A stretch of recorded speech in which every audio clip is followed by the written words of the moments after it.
Christian Cole here from Tailwaters Fly Fishing in Dallas, Texas, here to talk about all the gear you're going to need for your upcoming Alaskan adventure. All right, for starters, when preparing for Alaska, a good, high quality, fully waterproof, breathable Gore-Tex rain jacket is mandatory. You do not want to cut corners on a good rain jacket. It can rain all day. It cannot rain at all, but it is the most important piece of equipment that you bring to Alaska and keep on the boat with you every day. When we're talking about waders for Alaska, a lot of people get confused. Do I need to bring my waders? Is the lodge going to have waders? A lot of operations in Alaska do give you the option to rent waders and boots for the entire week that you're there, but it is always a good idea to bring your own pair of waders if you own them, or if it's a good time to upgrade your waders, before you go to Alaska is the time to do it. You want to make sure that your waders are 100% leak proof, they fit well, and you have enough room for some insulation underneath. We prefer Gore-Tex. Simms, Patagonia, Sitka, and Grundens all make a great option for waders. You just want to make sure that they're actually waterproof, breathable, and that they fit well. Talking about footwear for Alaska, it is important and mandatory that you bring Vibram or rubber-soled boots when you're visiting. You cannot wear felt-soled boots in Alaska at all. So leave those old felt boots at home. If you've been meaning to buy a new pair of boots for Alaska, now's the time. Patagonia, Simms, Sitka, Grundens all make a great option as well.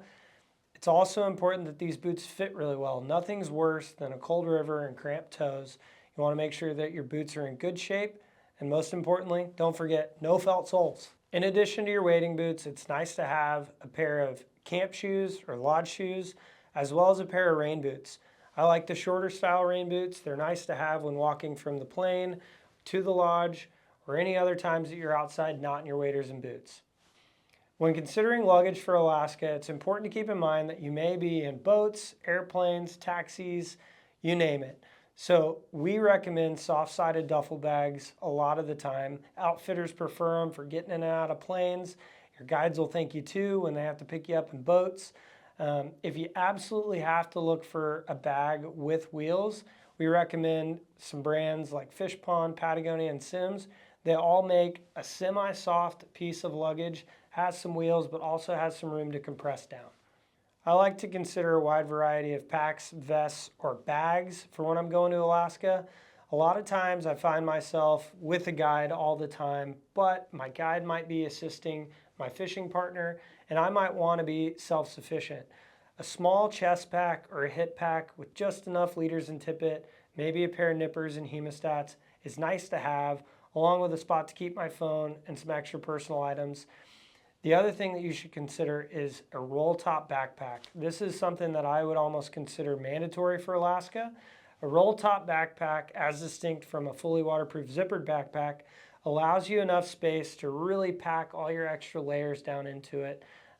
It's great to have on and off the water as a travel bag, but ultimately throughout the day you're going to be shedding those layers off and you need a place to put them. Apparel for Alaska can be tricky. The weather's unpredictable and you never quite know what's enough or what you absolutely need. The main thing to think about is we want to layer up in a system. The first part of that system is our base layer. Our base layers are going to be the closest piece of clothing to our skin. They're the first thing that you put on in the morning before you go fishing. It's important that these are synthetic or wool. Typically, the brands will sell them in midweight, thermal weight, lightweight. You want to make sure you have a good mix of those, and I want to have a minimum of 2 to 3 bottoms and 2 to 3 tops so that I can rotate them or do laundry throughout the week. All right, the second part of our layering system is going to be what's directly on top of our base layer. I like to have a long sleeve performance hoodie or performance t-shirt just in the event that all my layers come off, it gets really hot. I'm not just out there fishing in my long underwear. My next layer after my sun shirt is going to be a fleece or a flannel. I don't need this to be too heavy, but this is for those days that are just cold enough to have something else on, but not cold enough for a full-on insulated jacket.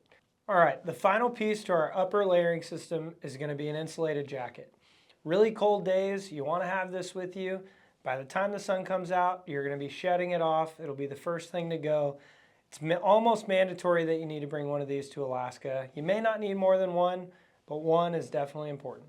All right, as for our bottoms, we've got our long johns. The next thing that I'll put on, if I know the weather's going to be really cold, you may consider a thicker or heavier insulated pant or sweat pant. If the weather's going to be pretty mild that day and you think you can tough it out in the event that it does get cold, a lightweight fishing pant will suffice, or you just go straight into your waders with your long johns on. All right, a good polarized pair of sunglasses is critical on any fishing trip. In Alaska, I definitely want to bring a copper, even a green mirror might work, but we want to avoid blue mirror for Alaska at all costs. Sun and bug protection in Alaska starts with mosquitoes. They're known worldwide and they can be super annoying when chasing trophy trout. We want to make sure that we're bringing bug repellent with DEET in it. Super important. A buff and a pair of sun gloves for really sunny days and really nice weather early in the summer in Alaska can be nice, but for the most part, bring DEET, avoid the mosquitoes. Some accessories that you want to make sure that you have before your trip to Alaska. I always like to bring a water bottle in my bag. In the event the lodge doesn't provide one, most of the time they do, but it's nice to have. I'll also consider bringing a headlamp, and most importantly, I'll consider a lens cloth. I want to keep this on me at all times. I usually keep it in the front pouch of my waders or my rain jacket. It rains a lot in Alaska and it can start quickly and stop quickly, so I want to be able to wipe my sunglasses clean after the rain. Also nice to throw in your bag is a collapsible wading staff. Both Simms and Patagonia make a great version, important if you're an uneasy wader.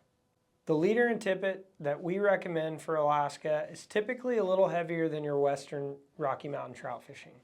0 to 3X is where we like to stay, and we recommend about 7 to 10 foot in total leader length.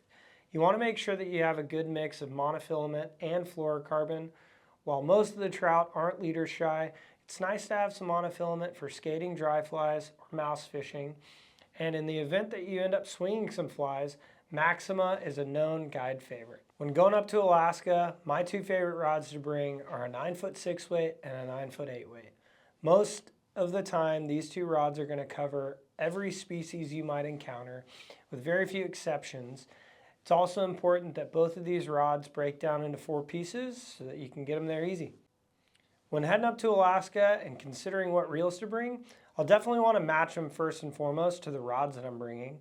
So a 9-foot 6-weight rod and a 9-foot 8-weight rod need a 5/6 reel or a 7/8 reel. Typically with 100 to 150 yards of 20 or 30 pound backing will suffice, and you want these reels to have a good drag system. When talking about fly lines for Alaska, we've got 3 things to keep in mind. The first and foremost is that the fly lines that are on your reels have to be cold water rated. You don't want to bring a warm water line to Alaska. Secondly, we want to consider mainly floating lines. Most of the fishing you're going to do in Alaska are generally going to be in floating applications. There are some situations though that we need a full sinking line or a sink tip. Be sure to check with the exact lodge you're going to find out which fly lines you need.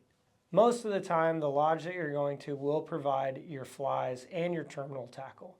But if you like to have a stash of your own, you should definitely bring some.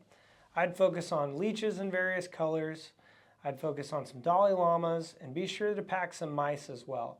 If you're interested, we sell a custom fly box that's curated and picked just for Alaska. And that is your mandatory gear items and an in-depth dive into what you should pack and bring to Alaska with you. If you have any questions, please reach out to us directly and call our travel department. We're happy to help.